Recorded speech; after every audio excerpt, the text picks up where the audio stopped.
So, Massimo, thank you so much for joining us today. Massimo D Alema é primeiro-ministro da Itália, ministro das Relações Exteriores. Vou fazer a entrevista em inglês e I would like to begin asking you about your visit to President Lula. How you find him? Well, I'm an old friend of Lula. I met him the first time in the 90s, more than 20 years ago. And I have always estimated Lula. He's a great personality, he's a great leader, he's a passionate man, and I've met him many times in different situations. When we were militants, first time it was in a meeting in Italy with young people, young militants. In time of the Communist Party? No, it was immediately after the change of the name of the party, yes. But Lula always, he had a good relation with Italian left, with the trade unions, including particularly with the Christian trade union, because his origin, and with the Communist Party, but in general with Italian Democrats, progressive and left, because of course, because of his experience, member of trade union, worker,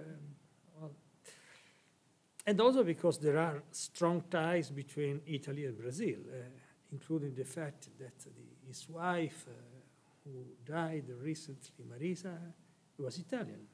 Italian origin, Italian voter. Yeah. She had the right to vote for the Italian elections. Well,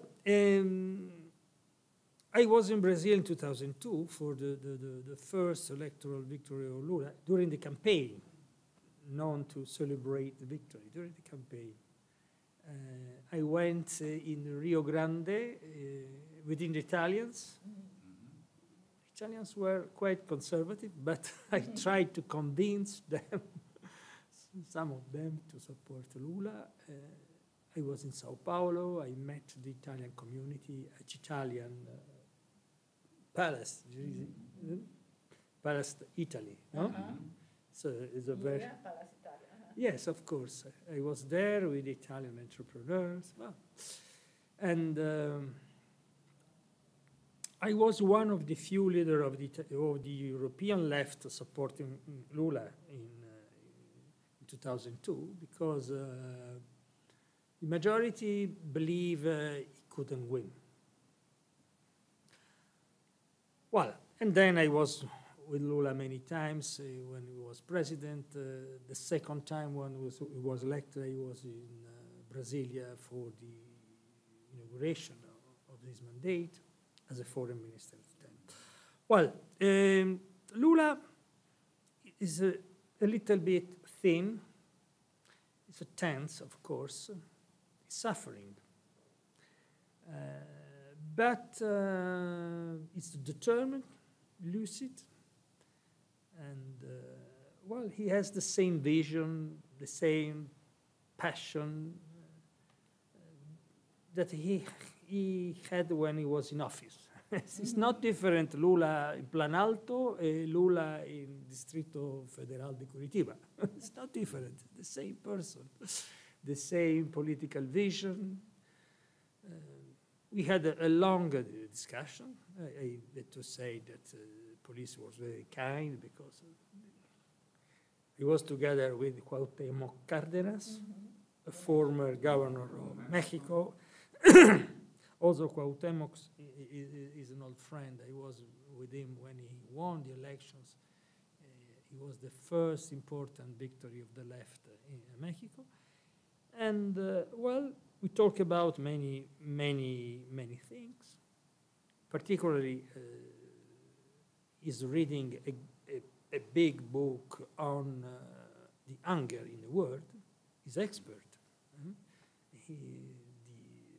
the struggle against the hunger in Brazil was one of the most important achievements of Lula. And we talk about Brazil, the future of Brazil. He is strongly committed. He wants to support the candidate of PT, Fernando Haddad.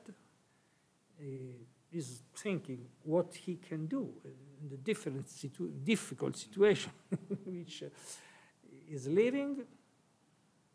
But really, well, I was concerned. But I have to say that Lula is a fighter. And now I can understand he's suffering a very brutal injustice because the trial was unjust, without guarantee for the accused, and the conviction was without any proof. It's very heavy for a man like Lula. But he didn't talk about it. He talked about politics, about the future, about the world, about the left. He raised many questions about the situation, difficult situation in Europe. He didn't talk about the injustice he's suffering, which is a good message, I think. It means that the man is fine. So the prison hasn't made him, say, a more bitter man or self-centered in his problem? No. He's not folded up on himself. No, he is talking about the world, about the others, about the Brazilians, about the future of his country. That's good, because that means that it's fine. Anything that he said that you could share with us about the situation in the world? What are the... Well, I talk about the left and the raising nationalism in Europe, racism also, and why that situation. I explained to Lula what's happening in Italy, of course, and in other countries of the European Union, and the necessity for the left to, I would say, the big problem of the left, in my opinion, is that the left doesn't make sense if the left is not struggling against inequalities. That's the big problem. And the big problem was the influence of neoliberal vision, neoliberal thought on the European left. And he agreed. It's also a self-criticism. It's not against the others, but this is the big problem. The left has to find itself, to propose itself. No? Well, that's the big problem, because people need protection. Facing globalization, economic crisis, people want to be protected. And if the left is unable to protect people, ordinary people, poor people, they look for another protection, of protectionism, of the right, of nationalistic right. We are facing a different right. The right was, in the last decades, neoliberal. Now the right is protectionist, is nationalist, is against the free market. A new right, which is conservative, but also anti-globalization. This is the new mode, the new trend of the right in Europe and the United States. You can see Trump.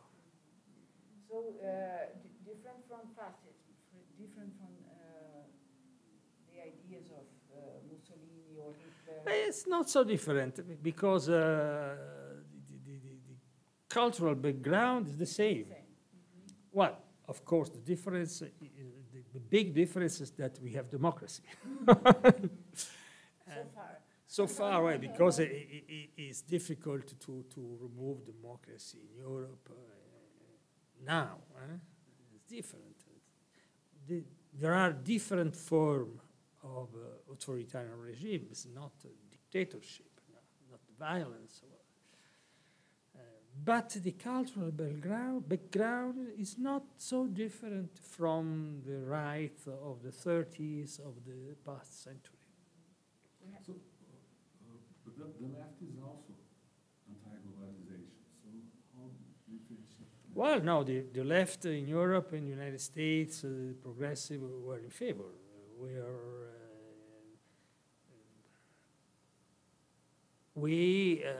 Particularly in the 90s, the dominant vision was liberalism tempered by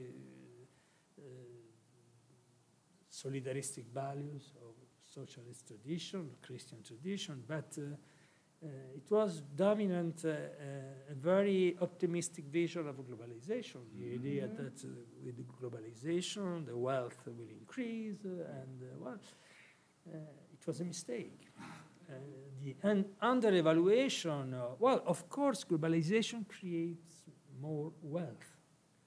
And if you consider the situation from the point of view of China or Chinese people, well, they live better. But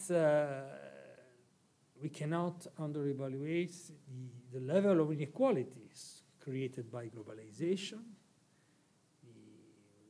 the big power of the transnational global financial capitalism, which affects not only society but also democracy. Because it's difficult to think that in a world in which some individuals have the same amount of wealth of the half humanity, it's different to think that they have the same power, the same political power. One man, one vote. One man, one vote. Stiglitz in The Price of Inequality says that American democracy today is a democracy of $1, one vote, not one man, one vote. It's different. Well, that's the problem. Also in Brazil, democracy is under siege, no? Because of the overwhelming control of the media, the economic power, the conservative economic power, financial power, control the media, because of the pressure of the military, or some of them, because of the political orientation of the judiciary power, is a half democracy. Yes, a democracy in which it's possible to sweep away from the electoral campaign the candidate more popular with false accusation and unfair trial. It's not a fully democratic country. Yes, that's the situation. But it's possible to reverse this trend. And it's possible through the elections. The elections are very important because at stake there is not only the possibility to resume the path of social justice, but at stake there is a democracy rule of law.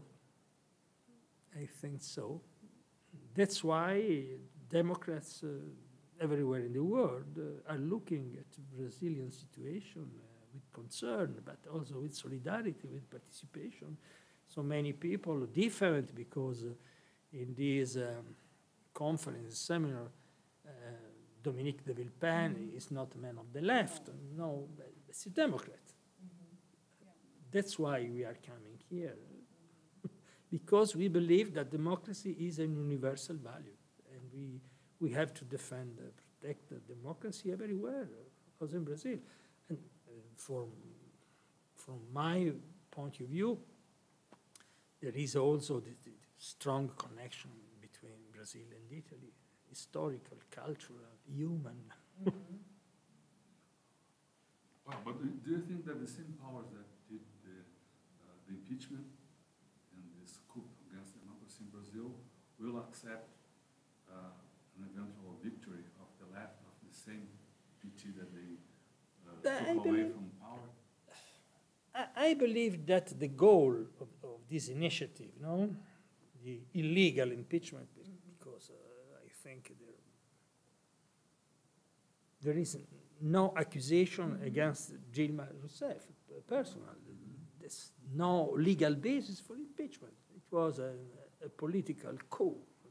No, well, the legal impeachment, the persecution of Lula, is a part of a political, I don't say plot, but initiative. What is impressive, what in my opinion, the promoter of this initiative under-evaluated is the resistance of people. It's impressive. It's astonishing. In spite of the overwhelming campaign against Lula, the majority of Brazilians trust Lula, support Lula. It's impressive.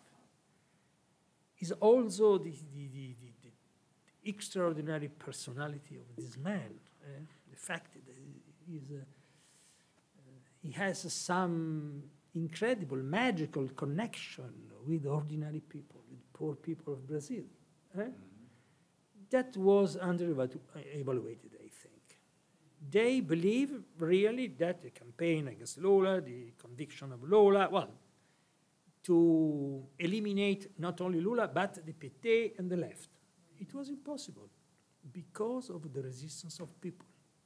I admire Brazilian people because it's incredible what's happening in this country.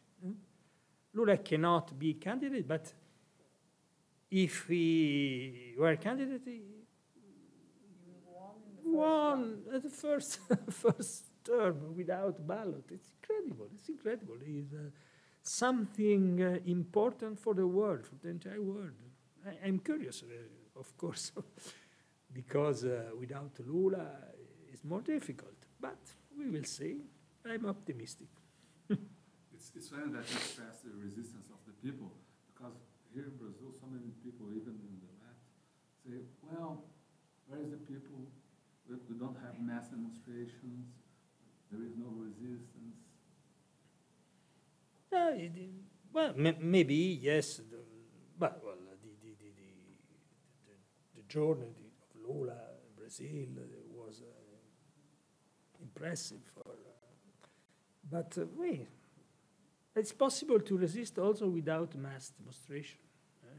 And I think that many Brazilians are waiting for the elections in order to show, through democratic votes, that they don't believe that Lula is corrupted.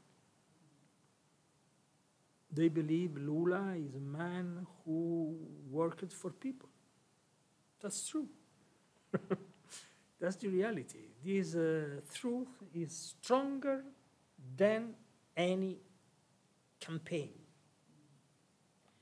And we believe this situation in Brazil, this coup, has to do with the United States making a movement to have more influence here, or the influence of China. How do you see the coup in Brazil? I don't know, because I don't want to say, well, the American, well, I don't know. We don't have any evidence. I usually avoid to condemn without proof. I'm different from some judge. Then we don't know. But sure, Brazil is a rich country. Oil is important. Someone may believe that without Lula, without PT, it could be easier for a big oil company, global company, to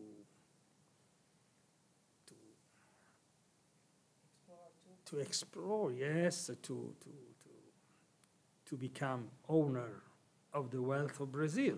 And that's while the left, the PT, PT, Lula, tried to protect Brazil, to force the foreign company to work together with Petrobras. It's another vision. They protect the national property, the national wealth of the country.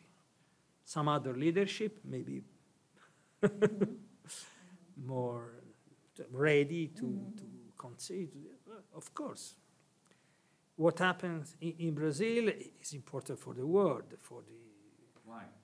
Huh? Why what happens in Brazil is important? It's a big country. It's a country which became protagonist on the international scene, particularly in the last year, particularly thanks to Lula, but now it's protagonist. It's a country able to collect, put together the so-called emergent powers, member of BRICS. It's a rich country, rich. Commodities, agriculture, oil, it's important for many reasons. And politically important also because, of course, the Brazil of PT and Lula was the leader of the progressive Latin America.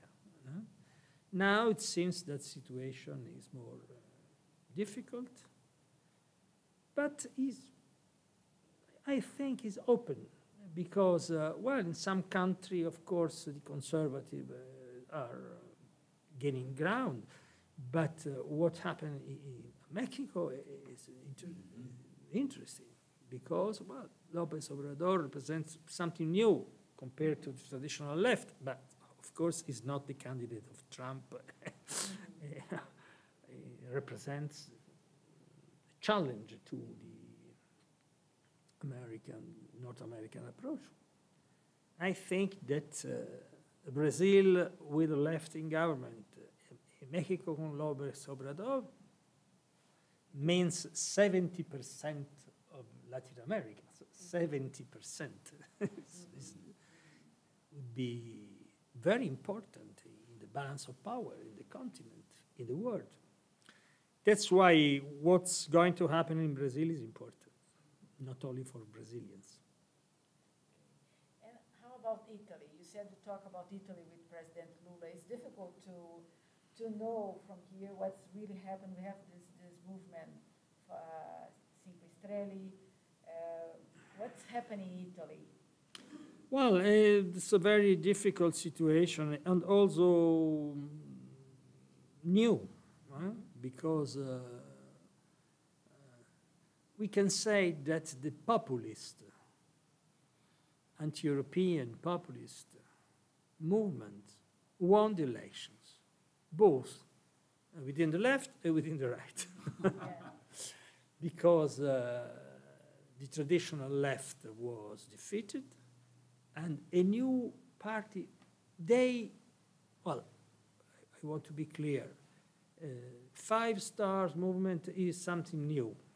It's not easy to interpret this movement with traditional categories, because they say we are not left or we are not right, well, but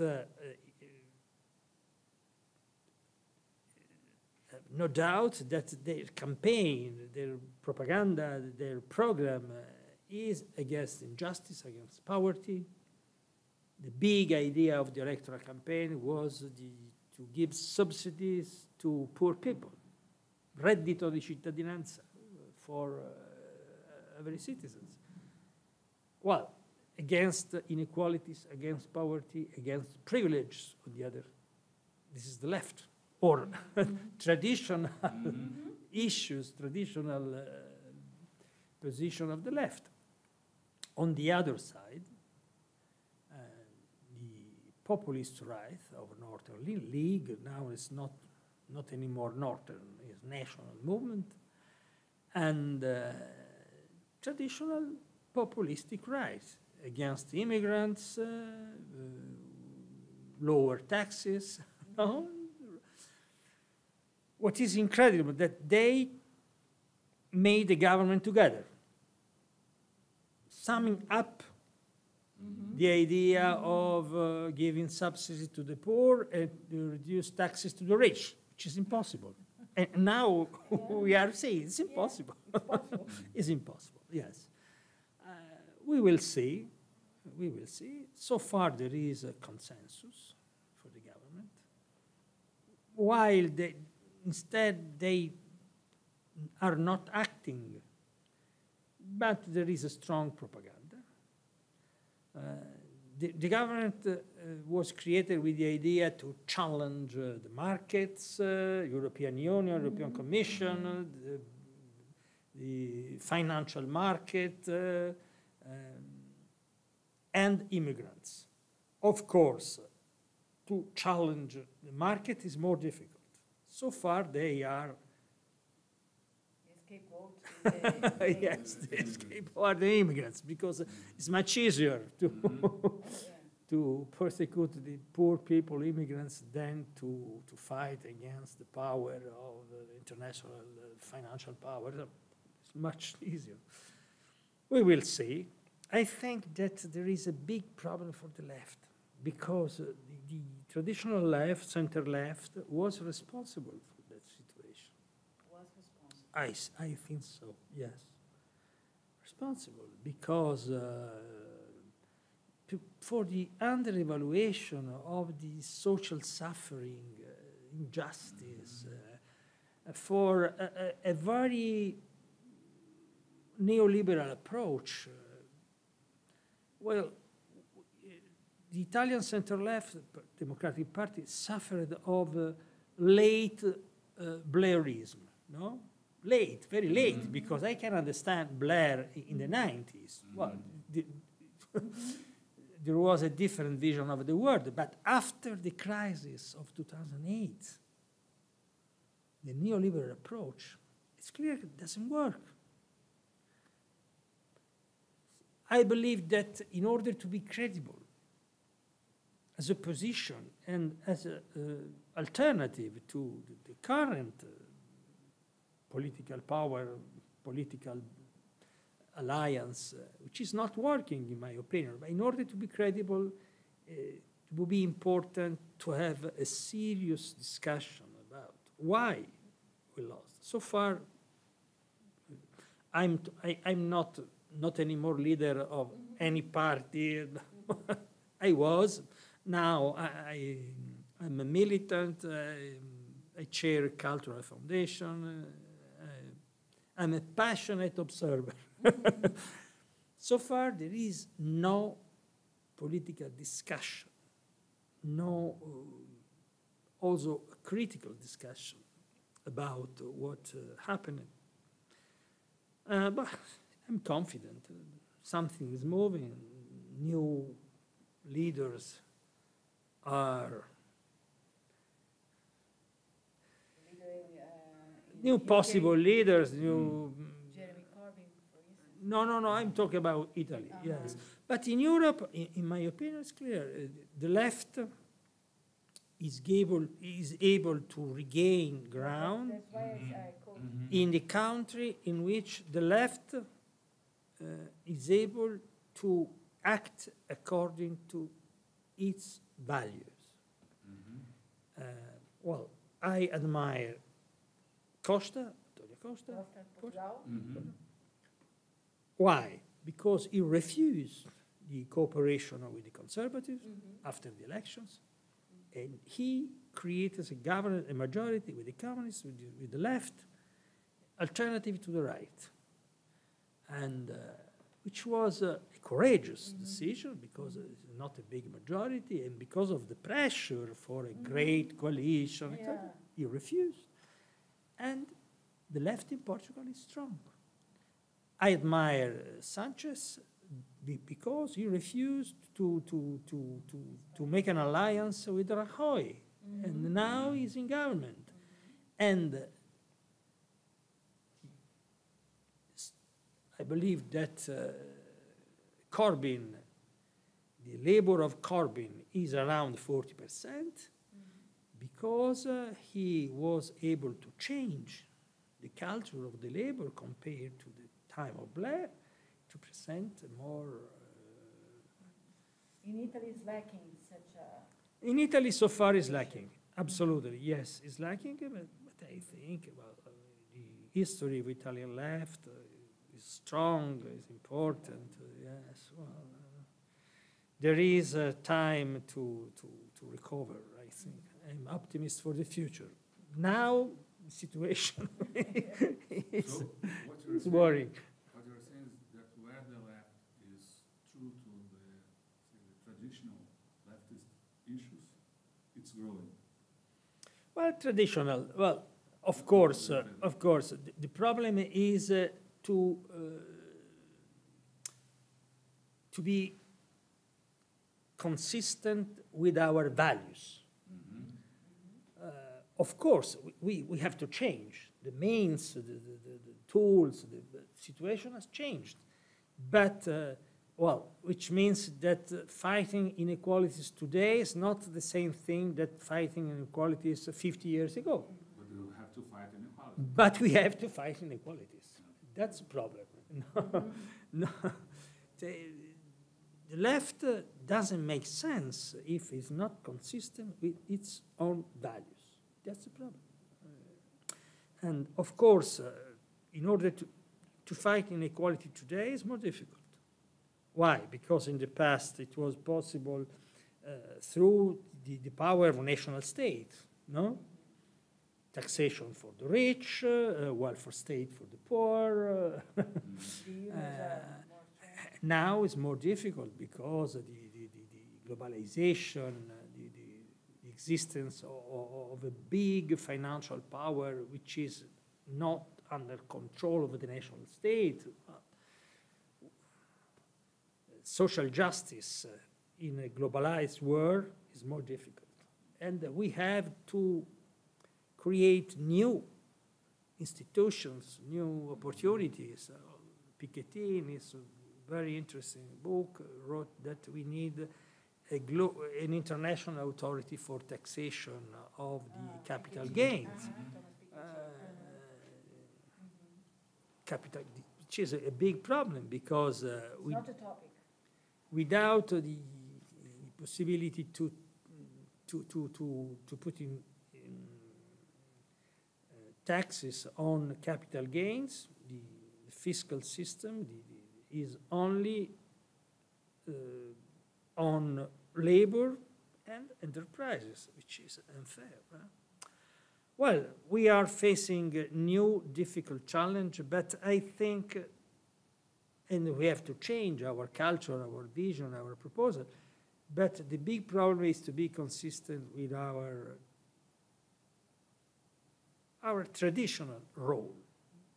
The left, which is the mission of the left, to fight inequalities, to promote more equality. Without that, there is no left. There is no need of left.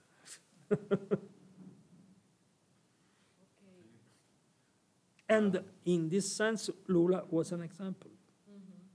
Because, well, without extremism, because with Lula government, I believe that Brazil growth, also the enterprises, they got many advantages. But finally, we can say 30 million people are not anymore poor, and the level of inequality, which was very high in Brazil, one of the countries in the world more unequal, but the level of inequality was reduced.